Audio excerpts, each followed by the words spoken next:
Hello everyone. So in this video, we are going to discuss one very interesting concept in the question. This is from JEE Advanced, but this is again a very important concept which we will learn for JEE Mains also. ये सबके लिए important है, इसके through आपको बहुत अच्छे concept समझ में आएंगे, ठीक है? The question is easy. The question is simple. You have a function fx, 1 minus x, 1 plus 1 minus mod x, 1 upon 1 minus x mod cos 1 upon 1 minus x. आपको फाइंड करना है लिमिट x अप्रोचेस 1. ऑप्शन देख सकते हो, ठीक है? सो चलो start करते हैं. सो लेट्स से फिर देखो, अगर आपके पास मॉडुलस फंक्शन है 1 minus x, okay, modulus of 1 minus x. Now open this, आपको ये चेक करना पड़ेगा कि ये 1 प्लस पे ये पॉजिटिव होगा या 1 माइनस पे ये नेगेटिव होगा, ऐसे राइट? तो अब इसको हम यूज करेंगे to solve this question. So let's say if you take two cases, that right hand limit, left hand limit, वैसे भी आपको क्वेश्चन में स्पेसिफिकली मेंशन किया है, और whenever you have modulus function, हमेशा right hand limit left hand limit find करना चाहिए आपको, ठीक है? So let's say if I take limit x approaches 1 plus, जैसे आपने x अप्रोचेस 1 प्लस किया तो 1 प्लस पे एफ एक्स,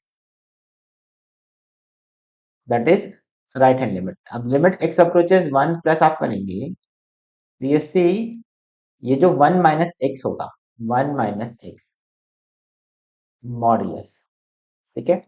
तो ये 1 प्लस पे ये वैल्यू जो होगा दैट इज नेगेटिव वैल्यू, क्योंकि 1 प्लस मतलब 1 से बड़ा है. तो इसका जब मॉडुलस ओपन करोगे तो this will B minus of 1 minus x which is x minus 1, क्योंकि मॉडुलस से पॉजिटिव वैल्यू निकलेगा.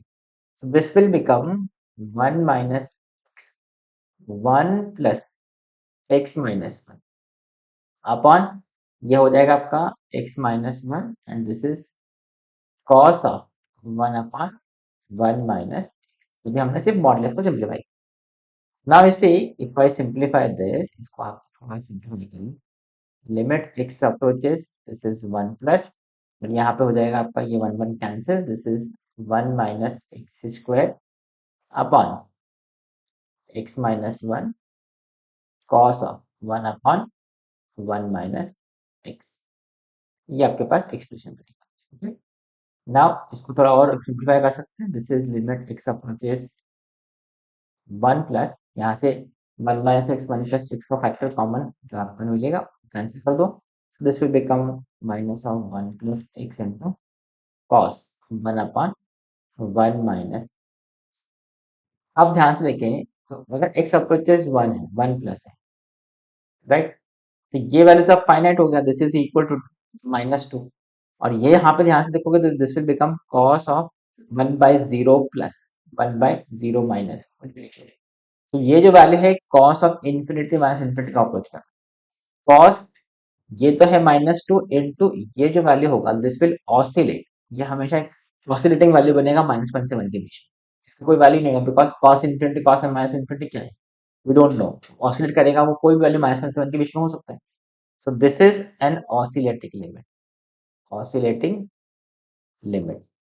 सो that is why here this limit we will say this is does not exist. तो मतलब जो इसका राइट हैंड लिमिट होगा, right hand limit does not exist, right? Now similarly I hope this point is clear. Now similarly अगर आप क्या find करें, left hand limit find करें, ठीक है? तो now for left hand limit we will say limit x approaches 1 minus. अब जैसे आप 1 माइनस को अप्रोच करोगे तो ये 1 मॉड 1 माइनस एक्स जो होगा वो 1 माइनस एक्स मतलब 1 से कम वैल्यू पुट कर लो तो 1 माइनस एक्स पॉजिटिव होगा, so this will B 1 minus.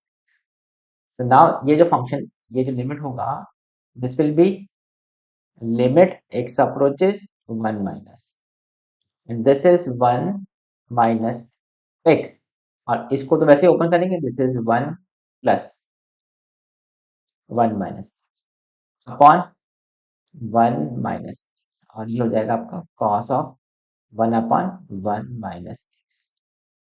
यहाँ से अब now see this is limit x approaches 1 minus, इसको सिंप्लीफाई करके देख सकते हो, दिस इज 1 माइनस 2x और ये plus x square, this will be, इसको आप सॉल्व कर लो, दिस इज 1 माइनस एक्स का whole square upon 1 minus x into cos 1 upon 1 minus x. Now जैसे आप 1 माइनस कैंसिल करोगे, this is limit x approaches 1 minus 1 minus x cos of 1 upon 1 minus x. अब देखो इस previous जो अपना left and right hand limit हमने जब फाइंड किया था, यहाँ पे एक फाइनाइट वैल्यू जो कि नॉन जीरो वैल्यू था और ये जो है ऑसिलेटिंग। अब इस सेकंड पार्ट में जब हमने right hand left hand limit find कर रहे हैं तो ये सी एक्स अप्रोचेस 1 माइनस पे, ये तो आपका जीरो बन जाएगा। दिस इज जीरो इनटू, अब ये कितना भी ऑसिलेट कर ले ये तो -1 से 1 के बीच में रहेगा, मतलब ये एक फाइनाइट वैल्यू बनेगा और zero into finite value will be zero. तो what is the answer? This limit that is right hand limit, limit x approaches 1 minus पे इसका लिमिट क्या बनेगा? Zero. What is the answer? This is limit x approaches 1 minus f x is zero, और 1 plus पे इसका जो limit होगा वो does not exist, that is C and D will be the answer. This is one important concept, remember this. Oscillating limit हो सकता है लेकिन इसके आगे यहाँ पे जीरो हो गया, ये जीरो इंटू ऑसिलेट करके क्या होगा? Zero into any finite value will be zero. तो वो यहाँ पे ये वैल्यू इसका जीरो हो गया, बट यहाँ पे ये ऑसिलेट करेगा बिकॉज ये नॉन जीरो वैल्यू। तो ये -1 से 1 के बीच में ऑसिलेट कर रहा है और ये -2 है। ठीक है, तो ये ऑसिलेटिंग लिमिट, इसलिए इसका आंसर डज नॉट एग्जिस्ट है और इसके आंसर के लिए हमने जीरो आंसर किया है। ठीक है, so I hope you understood this. That's it for this, thank you, bye bye.